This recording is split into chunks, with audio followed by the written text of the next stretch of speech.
Ya, kembali bersama kami Bang Adian. Ini menanggapi bahwa memang ujung-ujungnya ya jadi balik lagi ke masyarakat ya. Ini Anda melihat memang atau kembali lagi ke kita sendiri melihat survei ini seperti apa. Tapi Anda melihatnya seperti apa sih sendiri? Ini kan kalau dari 02 sendiri atau dari BPN yang diwakili oleh Mas Gamal melihat bahwa dia mengatakan bahwa masyarakat ya kembali lagi ke masyarakat. Tapi Anda melihat bahwa bagaimana membuktikan bahwa survei ini memang akhirnya menjadi jawaban. Jawaban pastinya tetap tanggal 17 April. Tapi kalau kita bicara per hari ini, maka alat ukur yang memiliki kadar keilmiahan tertinggi ya survei. Karena dia pasti berbasis riset, punya metodologi ilmiah, punya metodologi statistik sendiri, rumusan statistik dan sebagainya. Nah, ini jadi nggak asik ketika ada 17 lembaga survei, katakan kita menang. Lalu kemudian dijawab dengan rasa. Dijawab dengan hantu yang dibuat. Kami juga punya lembaga survei. Iya apa? Berapa angkanya? Berapa banyak? Oke lah, kita bisa ragukan 1, 2, 3, 4, 5, 6, 7, 8, 9, 10 lembaga survei. Kalau 17, bagaimana? 17-17-nya apakah kemudian membangun sebuah konspirasi lembaga survei untuk mengatakan Jokowi menang? Tentunya tidak seperti itu dong. Itu loh. Nah, ini yang saya tunggu sejak awal. Jawaban dari mereka. Tapi ceritanya tentang kartu.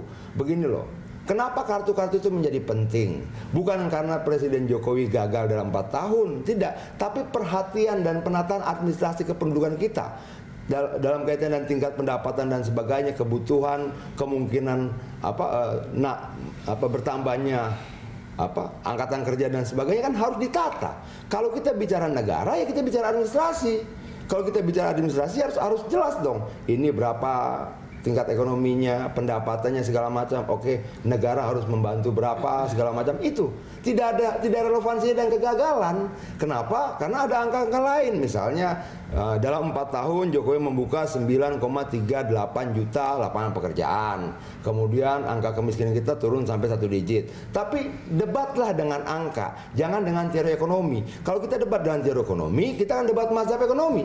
Kalau kita debat mazhab ekonomi, puluhan tahun belum pernah selesai. Itu, nah maksudnya data diadu dengan data, teori diadu dengan teori. Kalau waktu kita cuma 15 menit, 20 menit, ya data lempar data. Jangan data diadunya dengan teori. Kenapa? Dari zamannya Bapak kapitalisme itu sampai sekarang nggak kelar-kelar perdebatannya. Kalau kita bicara mazhab ekonominya, oke datanya aja, gitu loh. Nah, ini memang akhirnya kita melihat ya Pak Sirojudin dari beberapa rilis data bahwa ini memang agak menarik sih terkait dengan data-data yang kemudian muncul. Bahkan dari dua belah pihak ini juga bilang bahwa ada satu pihak yang amat menarik adalah ketika 01 mengatakan bahwa Jawa Barat nampaknya sekarang suaranya sudah lebih tinggi untuk Jokowi. Lalu kemudian di 02 yang merupakan basis Jokowi di 02 mengatakan bahwa unggul Prabowo. Ini apa yang Anda lihat, fenomena sebenarnya apa yang membuat indikator-indikator keunggulan yang mereka begitu yakin bahwa dua tempat ini yang tadinya sebenarnya memiliki story dengan kedua pimpinan ini menjadi apa ya, jadi saling rebut jadinya seperti itu. Ya, harus dimengerti juga dari sisi psikologisnya, Mbak, buat dua-dua pihaknya. Buat 02, ini soal bagaimana memproteksi keyakinan pendukungnya di 3 provinsi. 3 provinsi lah yang paling contested, Jawa Barat, Banten, dan DKI. Kalau Jawa Tengah, Jawa Timur, DIY udah susah lah digoyang gitu. Sementara bagi 01 sendiri, itu sudah ada investment program dan sosialisasi yang cukup besar di Jawa Barat, DKI, dan di Banten itu untuk membalik keadaan. Jadi memang ada masing-masing pihak sudah bekerja luar biasa di 3 provinsi ini. Hasilnya sampai saat ini gimana? Dari informasi yang kita punya sendiri, data kita sendiri, memang sedang ada perubahan di Jawa Barat, DKI, dan Banten itu. Jarak keunggulannya sampai Februari kita melihat menipis jarak keunggulan Pak Prabowo. Bahkan ada pernah berbalik Pak Jokowi unggul, masalahnya berbaliknya masih di margin error dan masih ada undecided yang cukup besar, sehingga itu nggak bisa diklaim disimpulkan sebagai kemenangan untuk salah satu. Masalahnya jaraknya terlalu dekat, masih di margin error, gitu. Kalau masih di margin error, belum ada yang definitif, pemenang definitif. Dan undecidednya masih besar, jadi masih mungkin bergeser. Di Banten, yang terjadi di Banten memang sampai saat ini sudah bergeser. Dulu Pak Prabowo unggul besar di pemilu 2014, tetapi saat ini itu sudah menipis. Bahkan di survei kita rilis, kita di bulan Maret pertengahan kemarin, sudah unggul. Masalahnya unggulnya baru 1,5%, itu di margin error juga. Meskipun unggul secara secara statistik belum signifikan. Menurut kita signifikansi itu minimum 2 kali margin error. Kalau margin errornya itu 3% misalnya, unggulnya harus 6% gitu. Oke. Anda melihat sebenarnya sentimen atau indikator seperti apa sih yang melihat dari Prabowo ataupun dari Jokowi yang membuat angka-angka yang tadinya melebar kini semakin menipis? Begini, saya kira. Pertama, kalau kita lihat faktor-faktornya di 3 provinsi itu, pertama, sentimen kepuasan terhadap kinerja membaik. Tetapi ada tantangan juga, sentimen agamanya juga tinggi di Jawa Barat dan Banten itu. Dan sentimen keagamaan itu cenderung negatif ke Pak Jokowi. Karena masih banyak di tingkat masyarakat orang nggak percaya kalau Pak Jokowi itu baik sama ulama, gitu loh. Terus kampanye di tingkat bawah juga masih kuat yang negatif. Terus mobilisasi yang dilakukan oleh beberapa kelompok di bawah. Di Banten juga masih begitu. Banyak pihak juga mengkampanyekan bahwa Kiai Ma'ruf itu bukan orang Banten gitu. Terus padahal dia lahir di situ gitu. Keluarganya di Tangerang. Nah, kampanye dari kedua belah pihak itu sedang gencar-gencarnya di 3 provinsi ini.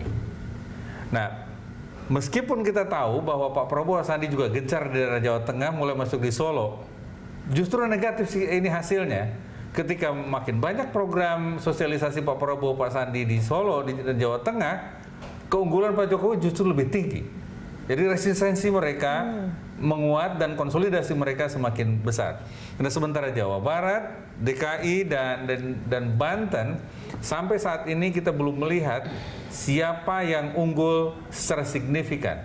Karena secara statistik masih belum signifikan, masih di margin error. Jadi kalau dibandingkan dengan misalnya undecided-nya, nah undecided ini yang akan menentukan siapa yang akan menang. Hanya kecenderungannya memang keunggulan Pak Prabowo sudah jauh menipis.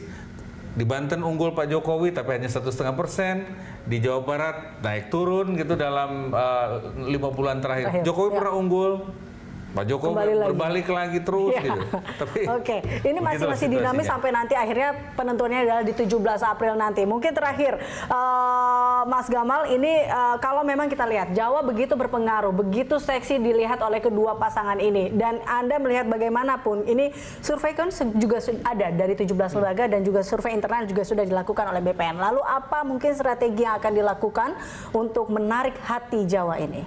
Ya, pertama memang Jawa Barat itu kan DPT-nya 32 juta ya, Jatim 30 juta, sehingga memang tidak dipungkiri punya dampak yang besar untuk pemenangan. Lalu kedua begini, saya menghimbau ya ke semua relawan, simpatisan kami ya dan badan pemenangan di berbagai wilayah. Saya ucapkan terima kasih mewakili BPN, Anda sudah berkorban banyak hal selama 6 bulan ke depan, dan kami meyakinkan kepada Anda bahwa kita mengalami 6 bulan ke depan lalu, kami meyakinkan kepada Anda bahwa kita mengalami sentimen kenaikan yang didukung oleh lembaga survei, dan kita melihat militansi Anda yang positif, dan hari ini ada migrasi pemilih yang sangat signifikan. Oleh karena itu, di beberapa hari ke depan optimalkan kinerja, terus turun ke masyarakat, lakukan kebaikan, sentuh hati mereka, dan jadilah tim kampanye yang santun, bertanggung jawab, dan kita junjung demokrasi kita sebaik-baiknya. Mungkin itu dari saya. Terima kasih. Baik, pertanyaan sama untuk Bang Adian. Bagaimana Anda melihat untuk menarik hati Jawa ini? Kalau kita jelas bekerja sekuat-kuatnya, sebaik-baiknya dalam program-program kerakyatan yang tidak bisa dibantu oleh siapapun ya, itu sudah teruji lah. Tingkat kepuasan Jokowi itu rata-rata di atas 70%. Hampir di seluruh lembaga survei. Artinya bahwa rakyat melihat itu, bahwa kemudian dia tidak mampu menyenangkan semua orang, iya, itulah. Tapi tidak ada bantahan terhadap seluruh kinerja-kinerjanya. Pengakuan dunia internasional sangat bagus. Nah, ini yang kemudian coba didelegitimasi oleh yang tidak menyukai Jokowi dengan menyebabkan fitnah-fitnah, dengan isu-isu PKI lah, isu ini. Tapi setelah disurvei juga ternyata nggak mempan-mempan amat kok. walaupun sudah digempur isu-isu fitnah-fitnah begitu berbulan-bulan, kalau kita pakai Litbang Kompas, cuma turun sekian persen, dikit banget gitu loh. Artinya lebih banyak nggak benernya dari dampak dari ketidakbenaran itu terhadap penurunan angka Jokowi. Nah itu kan jelas bahwa artinya mereka gagal. Nah sampai malam ini juga saya masih nunggu loh, angkanya berapa sih survei mereka itu? Nggak, maksudnya disebut aja kenapa sih? Gitu. Baik. Kenapa sih semua jadi seolah-olah berhasil? Kita butuh suara rakyat, tapi kita merahasiakan banyak hal pada rakyat. Kenapa sih? Gitu. Udah, ada mau sedikit saja Mas Gamal? Jadi sebetulnya hasil survei kami sudah dirilis oleh Direktur Kampanye. Lalu sebetulnya ada juga dan banyak juga lembaga survei yang memenangkan kami ya, seperti Puskaptis, Indometrik, dan beberapa lembaga survei internasional pun sudah dirilis. Ada juga yang memenangkan kami. Kalau kemudian Dan Puskaptis, angkanya, IDM segala macam, SMP tanya juga. sama Persepi, masuk nggak mereka ke Persepi gitu loh. Jangan sampai kemudian tidak masuk dalam asosiasi, kita anggap juga karena ada berapa banyak kegagalan mereka 2014 yang mereka pertaruhkan betul kredibilitas mereka sebagai lembaga survei. Oke, baik Bang Adian dan juga Mas Gamal serta Pak Sirojudin. Ini waktu kita sudah habis. Kita tunggu 6 hari ke depan bagaimana hasilnya. Apakah sama dengan survei-survei yang keluar nanti. Terima kasih tentunya telah hadir bersama kami dan berbagi di Prime Time Talk.